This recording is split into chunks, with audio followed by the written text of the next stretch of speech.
my main priority is make sure that y'all get the most out of this trip. Like for real, any questions you have, any ideas, like the ideas for y'all to see something that you probably haven't seen before, and maybe it might spark something. You never know.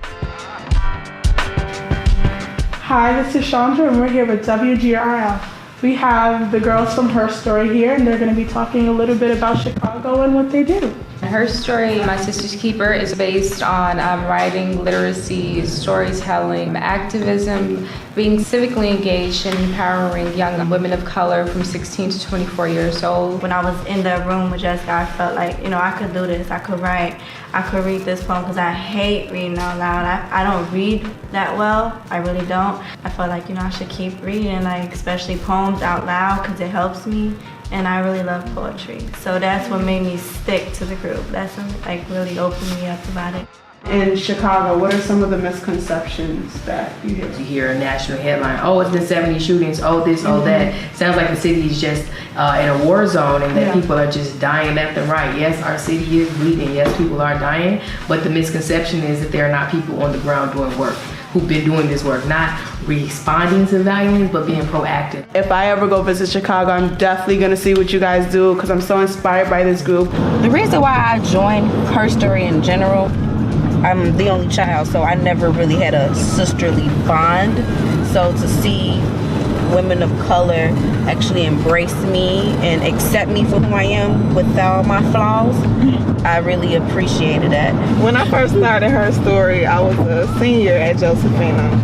And that was the first time Jessica did the program. We told stories, but they weren't deep enough, so she was like, no, you gotta go deep. Like, we don't dig deep. We don't tell people where our scars and our wounds are. We don't tell people how we feel. We don't tell people the truth. It's like it's all just a show. It's all fake. So you need to see something real. You need to hear something real in order for you to break free from that in your own life. To truly relate. Yeah. What does it mean to seek asylum in another country?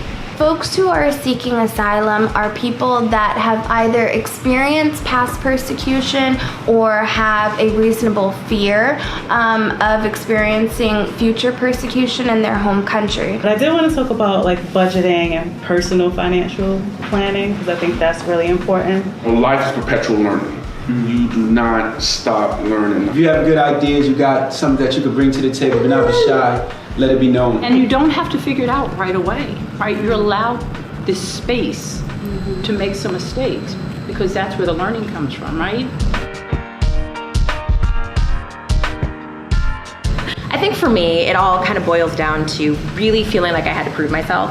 Just feeling like I had to constantly prove that I have my job because I'm good at it, not because someone needed to check off a box somewhere. It is hard to be a Black woman in any business, and the higher up you go, there's less and less of you that you see around. I feel the weight of a lot of people on me. You feel like you have the whole community, while also being like, but I'm one person. Like, this is just Megan's opinion. Maybe the rest of the community would like this idea. I don't speak for all Black people, Right.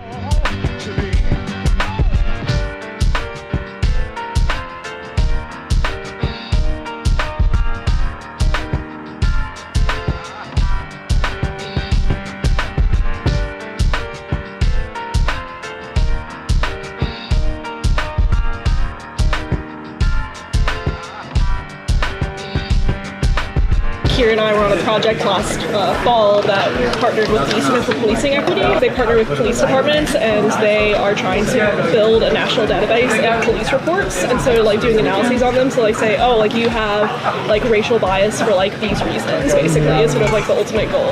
Their problem that like we were able to help with is that they previously were doing most of the cleaning and stuff of all of like massive amounts of data by hand, which takes a really long time. And so our sort of like goal for this project was to build like an automatic pipeline.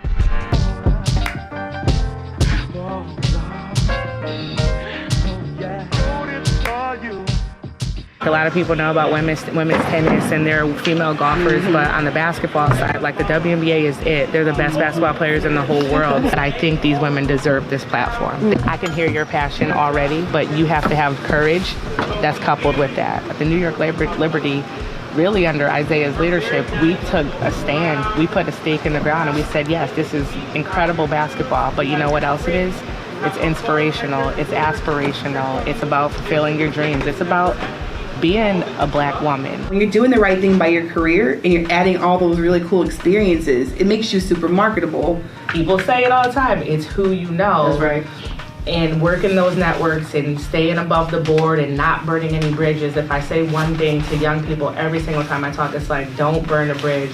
Good, how you doing? I'm doing well. Thank you so much for this awesome opportunity. Our girls just learned so much. We're so inspired. You know I'm proud of you, and I'm just proud of everything that you guys are doing, and I hope you enjoy New York.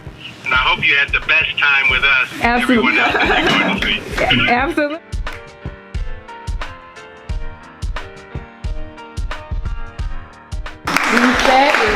We appreciate, nurture. We nurture, cherish, give back, love. We love. I share. Wow, that was so